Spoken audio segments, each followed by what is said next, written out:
এসো তবে বন্ধু স্বজন, ছুঁয়ে যায় আকাশের তারা, সিটিসেল তারকা কথনে হয়ে যায় আজ মাতোয়ারা।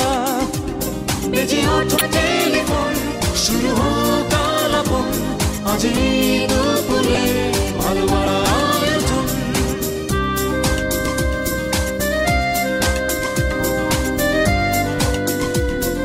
সিটিসেল তারকা কথন।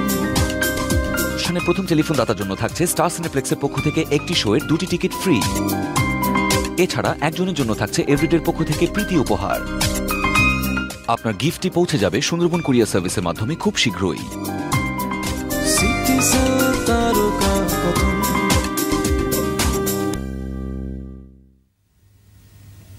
সবাইকে শুভেচ্ছা জানিয়ে সিটিসেল তারকা কথনের আজকের আয়োজন শুরু করছি। ভাষার মাস, গৌরবের মাস, গৌরবের মাসের প্রথম সিটিসেল তারকা কথনের আয়োজন। আজকের সকাল অর্থাৎ ভাষার মাসের প্রথম প্রহর আমরা বরণ করে নিয়েছি বাংলা খেয়ালের সুরের মূর্ছনার ভেতর দিয়ে। আর যদি ঠিক তার একটু আগে থেকে বলি, তাহলে এই ভাষার মাসের শুরুর সময়টা থেকেই কিন্তু উৎসবে মুখরিত, একটা উৎসব মুখর সময়ের মধ্য দিয়ে কিন্তু আমরা দিন শুরু করেছি, প্রথম প্রহর শুরু করেছি, বাই মাসটা শুরু করছি। বাংলা খেয়াল শুরু হয়েছিল গতকাল সন্ধ্যা 6টা থেকে। পুরো রাত আমরা বাংলা খেয়ালের সুরের মূর্ছনায় বিমোহিত ছিলাম। আর ঠিক তার আগের দিনটি সকালবেলাতে আমরা চ্যানেল আই প্রাঙ্গণের সকলে মিলে, আপনারাও ছিলেন আমাদের সঙ্গে সেই আয়োজনে, ফ্রেশ চ্যানেল আই প্রকৃতি মেলায়। সেই মেলার আয়োজন ছিল প্রকৃতি ও জীবন ফাউন্ডেশনের পক্ষ থেকে। সারাদিনব্যাপী নানান রকম আয়োজন ছিল প্রকৃতি নিয়ে, প্রকৃতির নানান উপাদান নিয়ে, প্রকৃতির সচেতনতা, প্রকৃতির এই অবক্ষয়কে রক্ষা করবার জন্য নানান রকম কথার মধ্য দিয়ে, নানান রকম সচেতনতার মধ্য দিয়ে ছিল এই প্রকৃতি মেলার আয়োজন।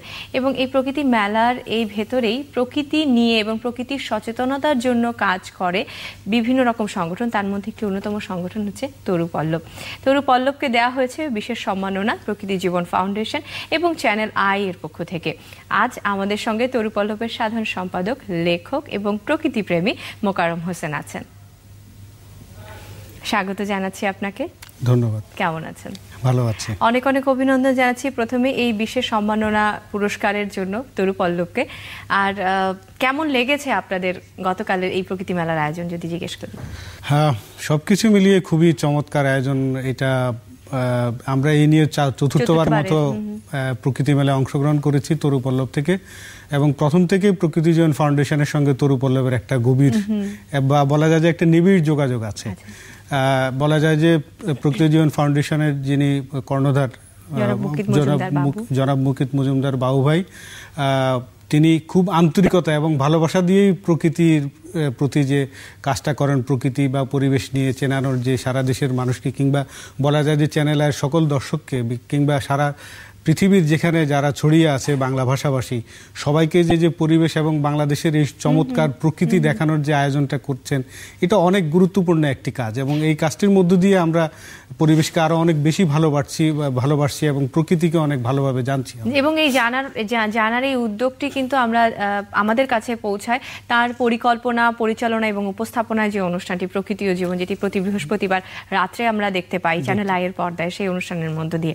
আর আপনি বলছিলেন যে প্রকৃতি ও জীবন ফাউন্ডেশনের সঙ্গে তরু পল্লবের সম্পর্ক অনেকটা শুরুর দিক থেকে, সেটা কিভাবে হয়েছিল একটু? এটা আসলে হয়েছে এইভাবে যে আমিও প্রকৃতি পরিবেশ নিয়ে কাজ করি, আমি ব্যক্তিগতভাবে, এবং আমাদের যে সংগঠন আছে আপনি বলছেন তরু পল্লব, আমরা 2008 সালে শুরু করেছিলাম।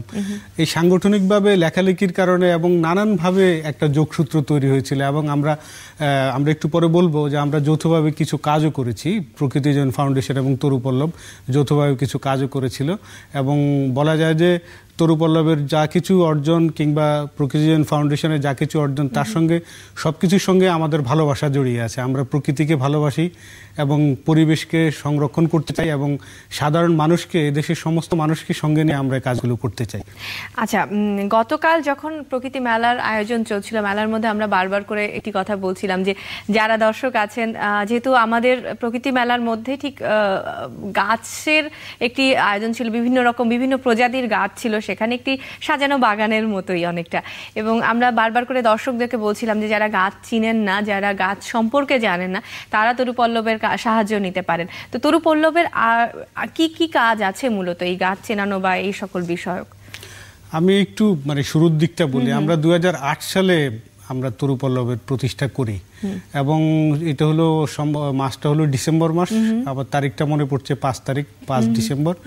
আমরা একটা প্রোগ্রাম করেছিলাম গাছ দেখা গাছ চেনা নামে। এটা রমনা পার্কে রমনা বটমূলে আমরা কাজটি করেছিলাম, সেখানে শুরু করেছিলাম।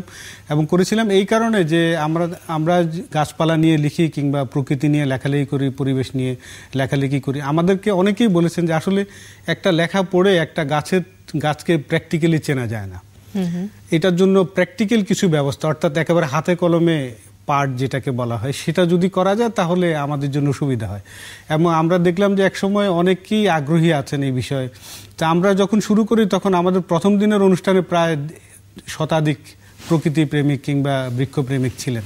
তার মধ্যে বিভিন্ন শ্রেণী পেশার মানুষজন ছিলেন, শিশুরা ছিলেন, তারপরে হলো বিভিন্ন শিশু শিক্ষার্থীরাও ছিলেন, হ্যাঁ, বিভিন্ন বিশ্ববিদ্যালয়ের শ্রেণী পেশার লোকজন ছিলেন।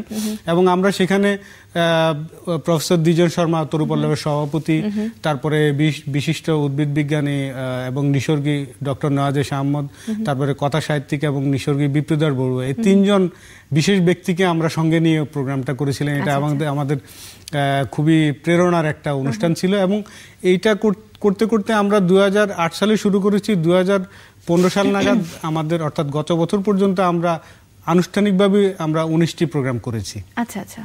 এবং এই প্রোগ্রামগুলো আমাদের রমনা পার্কে, সোহরাওয়ার্দী উদ্যানে, বটানিক্যাল গার্ডেনে, নুয়াশপল্লীতে, গাজীপুরের অন্যান্য বাগান বাড়িগুলোতে, আমরা ছড়িয়ে ছিটিয়ে অনেক জায়গায় কাজ। অর্থাৎ শুধুমাত্র ঢাকার ভেতরের বাগানগুলো বা পার্কগুলোর ভেতরে না, এর বাইরের উদ্যানগুলোতেও আপনারা ঘুরে বেড়ানোর চেষ্টা করছেন গাছ চেনা। আমরা এই কারণে আমরা এটা ডিসেন্ট্রালাইজ করি, কারণ একটা জায়গা থাকলে আমরা রমনা পার্কে অনেক। আপনাদের এই উদ্যোগের সঙ্গে কারা ছিলেন, নামগুলো আরেকবার বলবেন? আমাদের উদ্যোগের সঙ্গে প্রথম থেকেই আমাদের সভাপতি প্রফেসর দ্বিজন শর্মা এবং আরো আমাদের সঙ্গে অন্যান্যদের মধ্যে আরো অনেকেই ঘনিষ্ঠজন আছেন, অনেকজন স্থপতি আছেন, তারপরে ডক্টর নওয়াজেশ আহমদ আছেন, তারপরে বিপ্রদাস বড়ুয়া আছেন। এবং গতকালকে প্রকৃতি মেলার আয়োজনের ভিতরে তরুপল্লব যখন সম্মাননা নিয়েছিলেন তখন আপনি এবং জনাব বিপ্রদাস বড়ুয়া ছিলেন আমাদের মঞ্চে। আমরা একটা টেলিফোন নেই, আমাদের সঙ্গে এই মুহূর্তে বিপ্রদাস বড়ুয়া আছেন। হ্যালো, শুভ দুপুর। হ্যালো হ্যালো, শোনা যাচ্ছে না? আমরা শুনতে পাচ্ছি, আপনি বলুন। শুভ দুপুর, কেমন আছেন? কি বলতে চেয়েছেন? জি, আমরা আপনার কাছে জানতে চাইছি, আমরা সিটিসেল তারকা কথনের আয়োজনে আছি, আমাদের সঙ্গে মোকাররম হোসেন আছেন, তরুপল্লবের সাধারণ সম্পাদক। কথা বলুন। হ্যাঁ বলুন। জি, বলো। কেমন আছেন স্যার? হ্যাঁ ভালো আছি।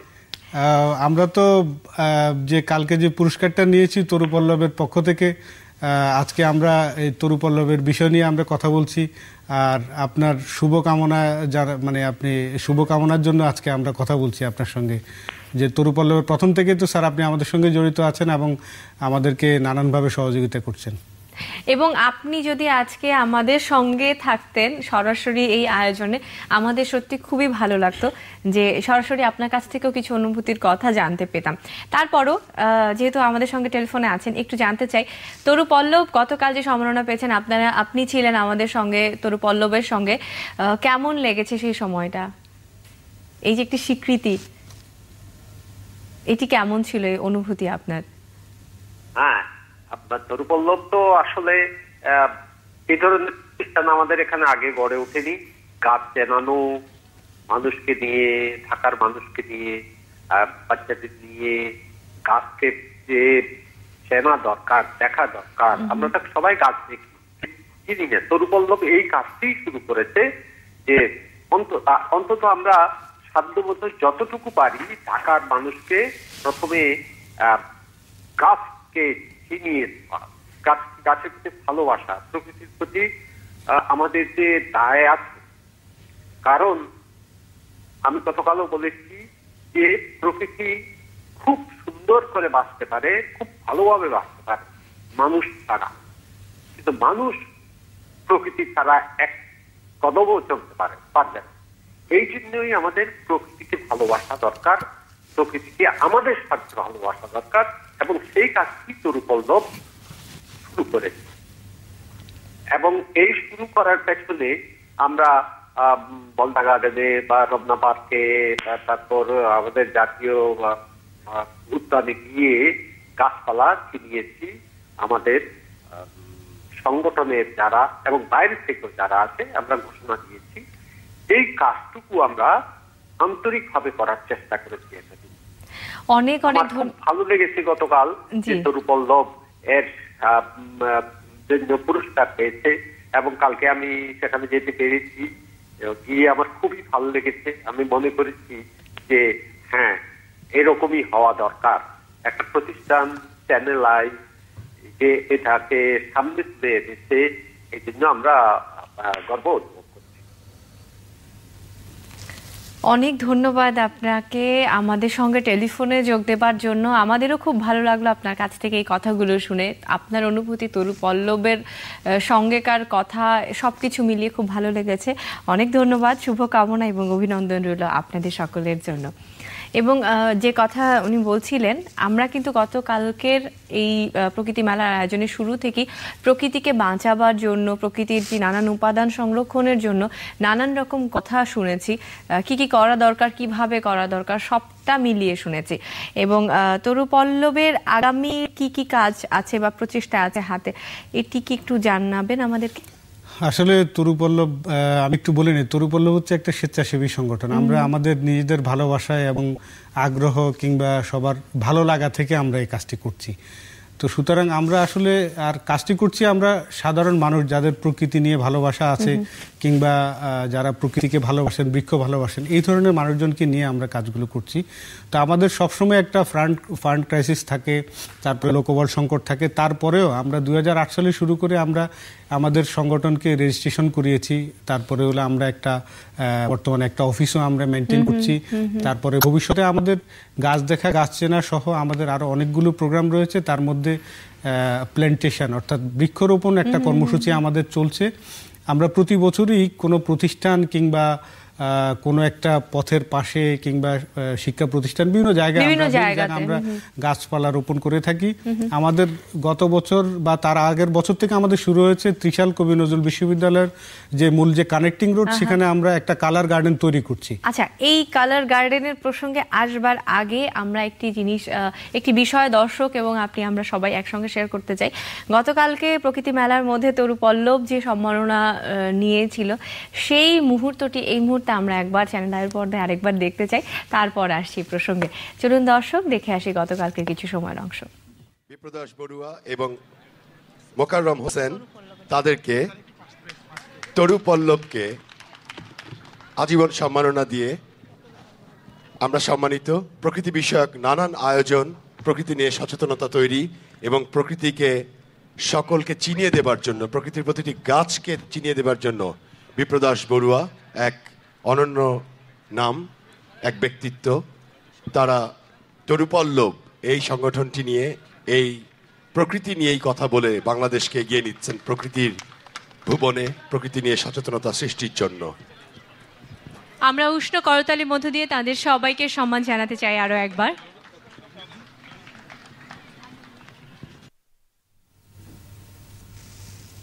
আমরা দেখলাম সেই সুন্দর মুহূর্তটিকে আরো একবার নতুন করে। আর এই মুহূর্তে আমাদের সঙ্গে বিশিষ্ট উদ্ভিদ বিজ্ঞানী দ্বিজেন শর্মা আছেন, উদ্ভিদবিদ আছেন। আমরা কথা বলবো তার সঙ্গে। শুভ দুপুর। শুভ দুপুর। হ্যালো হ্যালো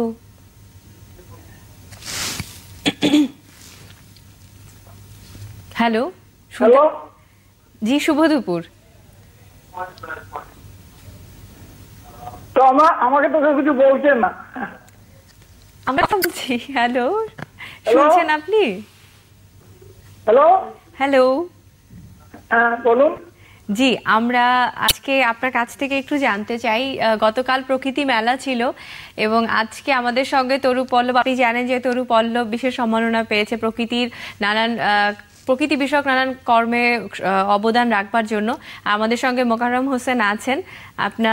আপনি কথা বলবেন নিশ্চয়ই মোকাররম হোসেনের সঙ্গে, তাকে অভিনন্দন জানাবেন এবং তরুপল্লব সম্পর্কে নিশ্চয়ই কিছু বলবেন। হ্যাঁ জানাবো। জি, মোকাররম হোসেন আছেন, আপনি কথা বলুন একটু। হ্যালো স্যার, আপনি ভালো আছেন স্যার? হ্যাঁ ভালো। ওই যে আমরা তো কালকে তরুপল্লবের পুরস্কার পেয়েছি এবং সে বিষয়ে আজকে আপনার একটা শুভকামনা বা শুভেচ্ছা আমরা একটু চাই আর কি। আরে আমি তো, আমাদের জন্য তো এটা প্রায় অভাবিত ছিল যে আমাদের এই সাধারণ এই গাছ চেনানোর অনুষ্ঠান প্রক্রিয় জীবন ফাউন্ডেশনের পুরস্কার পাবে। আমরা অত্যন্ত আনন্দিত যে আমাদের এই প্রতিষ্ঠান একেভাবে স্বীকৃতি দেওয়া হলো এবং আমি দীর্ঘদিন থেকে এটার সঙ্গে যুক্ত, প্রথম থেকেই যুক্ত। তবে মূল অনেক কাজ যেটা মোকাররম হোসেনই করেছেন, বেশিরভাগ কাজই, তো তাকে অভিনন্দন। আর আমরা আমাদের সাধ্যমতো এই কাজ চালিয়ে যাব। অনেক ধন্যবাদ আপনাকে, ভালো লাগলো কথা বলে আপনার সঙ্গে। শুভকামনা রইল স্যার আপনার জন্য। কালার গার্ডেনের কথা আপনি বলছিলেন ময়মনসিংহের ত্রিশালে। হ্যাঁ, কালার গার্ডেনটা হচ্ছে এইরকম যে আমরা হাতির ঝিলেও প্রপোজাল দিয়েছিলাম যে গ্রীষ্মকালে আমাদের 3টি ফুল ফোটে অন্যান্য ফুলের সঙ্গে। জারুল রং হচ্ছে বেগুনি, সোনালু হচ্ছে হলুদ সোনালি রং, আর কৃষ্ণচূড়া হচ্ছে লাল। এই 3টি ফুলই একই সময় ফোটে এবং এই 3টি ফুলের যে কালার এবং প্রায় থাকে অনেক দিন পর্যন্ত। তো আমরা চেয়েছি যে মানে একটা জারুল, একটা সোনালী, একটা কৃষ্ণচূড়া, এইভাবে একটা কালার গার্ডেন তৈরি করা বা একটা অ্যাভিনিউ তৈরি করা, যেটা 2 কিলোমিটার 3 কিলোমিটার বা বেশি জায়গা থাকলে সেখানে আরো বড় করে হতে পারে। ঢাকায় আমরা জায়গা পাইনি, পরে আমরা ওখানে ওই কাজটি করছি, আমাদেরকে সহায়তা করছে আইডিএলসি, আমরা এবং ত্রিশাল কবি নজরুল বিশ্ববিদ্যালয়ের গ্রিন ক্যাম্পাস নামে একটি সংগঠন, আমরা সবাই মিলে ওখানে ওই কাজটি করছি। এই বছর আমাদের প্ল্যান্টেশনের দ্বিতীয় কাজটি হবে, শেষ কাজটি হবে এবং এটা যদি আমরা তৈরি করতে পারি তাহলে আমাদের একসময় দেখা যাবে যে এখানে আমরা একটি পুষ্প উৎসবও করতে পারবো, যেখানে চেরি ফোটার জন্য জাপানের উৎসব হয় একটি ফুলের জন্য, আর আমাদের এখানে গ্রীষ্মের এই 3টি ফুল নিয়ে একটা চমৎকার বর্ণাঢ্য উৎসব হতে পারে। এবং এটা যদি গাছগুলো আমরা বাঁচিয়ে রাখতে পারি তাহলে আশা করা যায় যে খুব অল্প সময়ের মধ্যে একটি বড় কাজ হবে আমাদের এখানে। অবশ্যই, এবং আমরা শুভকামনা জানাই, প্রত্যাশা রাখি যে তেমন স্বপ্ন সফল হবে। যেমনি একটি গাছ রোপণ করবার পর আস্তে আস্তে ফল দেয়, ফুল দেয়, ঠিক সেমনি করে স্বপ্নগুলো আস্তে আস্তে সফল হোক, ফলপ্রসূ হোক, আমরা সেই প্রত্যাশা করি। একটু আপনার লেখালেখি প্রসঙ্গে আসবো। প্রকৃতি নিয়ে, নানান ফুল পাখি লতা পাতা নিয়ে আপনি লেখেন, তো সেই জায়গাটা থেকে একটু আসবো যে কি কারণে বা কোন জায়গা থেকে উদ্বুদ্ধ হয়ে আপনার এই লেখালেখি? এটা আসলে মানে আমি আনুষ্ঠানিকভাবে লেখালেখি করছি প্রায় 20 বছর, মানে ঢাকায় অন্তত পত্রপত্রিকাগুলোতে। এটা কিভাবে তৈরি হয়েছিল ঠিক জানি না আমি। আমার স্কুলে যখন আমি পড়ি তখন আমাদের উঠোনের একটা জায়গা জুড়ে আমরা বাগান করেছিলাম, আমি এবং আমার এক কাজিন মিলে। সেখান থেকে কিভাবে হয়তো ভালোবাসা তৈরি ছিল। পরে ঢাকায় এসে আমি আমার শিক্ষক প্রফেসর দিনেশ শর্মাকে পেয়েছি, বিপ্রদার বড়ুয়াকে পেয়েছি, তারপরে ডক্টর নওয়াজেশ আহমদের সান্নিধ্যও পেয়েছি। তারা তিনজনেই উদ্ভিদ বিজ্ঞান নিয়ে কাজ করেন এবং বলা যায় সবাই তাদেরকে চেনেন, খ্যাতনামা। তো তাদের সান্নিধ্য পেয়েছি এবং তারা হাতে কলমে অনেক কাজ আমাকে শিখিয়েছেন। ওই ভালোবাসা থেকে লেখালেখি শুরু। এবং প্রথম আলোতে আমি দীর্ঘদিন ধরে শেষের পৃষ্ঠায় প্রকৃতি কলামে গাছপালা নিয়ে অনেক লেখা লিখেছি, সমকালে লিখেছি, তারপরে ইত্তেফাকে লিখেছি। এর মাঝে একটিখানি প্রশ্ন, গতকাল আমরা কিন্তু প্রকৃতি জীবন ফাউন্ডেশনের থেকে দ্বিতীয় বছরের প্রথম যে সংখ্যাটি প্রকৃতি বার্তা সেটি আমরা প্রকাশিত হয়েছে, সেটি বের হয়েছে, তো সেখানেও নিশ্চয়ই তরুপল্লবের কোনো না কোনো লেখা রয়েছে। তরুপল্লব বলতে সেখানে আমাদের লেখাগুলো রয়েছে। আমরা প্রকৃতি বার্তার সঙ্গে প্রথম থেকেই যুক্ত এবং প্রথম সংখ্যায় আমার লেখা ছিল, এবং এরপরে বেশ কয়েকটি সংখ্যায় আমার লেখা ছিল। আমাদের প্রফেসর দিনেশ শর্মা স্যারেরও লেখা থাকে, বিপ্রদার বড়ুয়া স্যারেরও লেখা থাকে। সবটা মিলিয়ে আমরা অনেক অনেক শুভকামনা জানাচ্ছি, ধন্যবাদ জানাচ্ছি তরুপল্লব এবং আপনাকে আজকে আমাদের সঙ্গে যোগ দেওয়ার জন্য, এবং শুভকামনা রইল। অনুষ্ঠানের শুরুতে দর্শকদেরকে কুইজ দিয়েছিলাম, চ্যানেল আইতে প্রচারিত প্রকৃতি ও জীবন অনুষ্ঠানটি কোন দিন কয়টায় প্রচার করা হয়? সঠিক উত্তর হচ্ছে বৃহস্পতিবার রাত 11:30। সঠিক উত্তরদাতার নাম আছে এখান থেকে নাম একটি তুলে ঘোষণা করতে হবে, এটি আপনার কাজ। একটি নাম তুলে ঘোষণা করতে হবে এবং আমরা একটি নাম ঘোষণা করছি, সেটা হলো যে লিপি রামপুরা। লিপি রামপুরা থেকে। এবং অনুষ্ঠানের শুরুতে যিনি ফোন করেছিলেন, অভিনন্দন। দেখে আসি চলুন কি উপর অপেক্ষা করছে আপনাদের জন্য। অনুষ্ঠানের প্রথম টেলিফোন দাতার জন্য থাকছে স্টার সিনেপ্লেক্সের পক্ষ থেকে একটি শোয়ের 2টি টিকিট ফ্রি। এছাড়া একজনের জন্য থাকছে এভরিডের পক্ষ থেকে প্রীতি উপহার। আপনার গিফটটি পৌঁছে যাবে সুন্দরবন কুরিয়ার সার্ভিসের মাধ্যমে খুব শীঘ্রই। সিটিসেল তারকা কথন। অনেক অনেক অভিনন্দন জানাচ্ছি আপনাদের সবাইকে আরও একবার, এবং অনেক ধন্যবাদ চ্যানেলের সঙ্গে আপনারা সবসময় থাকবেন এভাবে। আপনাকে অনেক ধন্যবাদ জানাচ্ছি মোকাররম হোসেন আমাদের সঙ্গে থাকবার জন্য, এবং একটি ছোট্ট উপহার রয়েছে ক্রিম অ্যান্ড ফাজের পক্ষ থেকে, এটি আপনার জন্য রইল। Thank you. অনেক অনেক ধন্যবাদ, এবং সেই সঙ্গে সকল দর্শক বন্ধু যারা ছিলেন আমাদের সঙ্গে ধন্যবাদ জানাচ্ছি। সব সময় ভালো থাকবেন, আমাদের সঙ্গে থাকবেন, শুভকামনা রইল।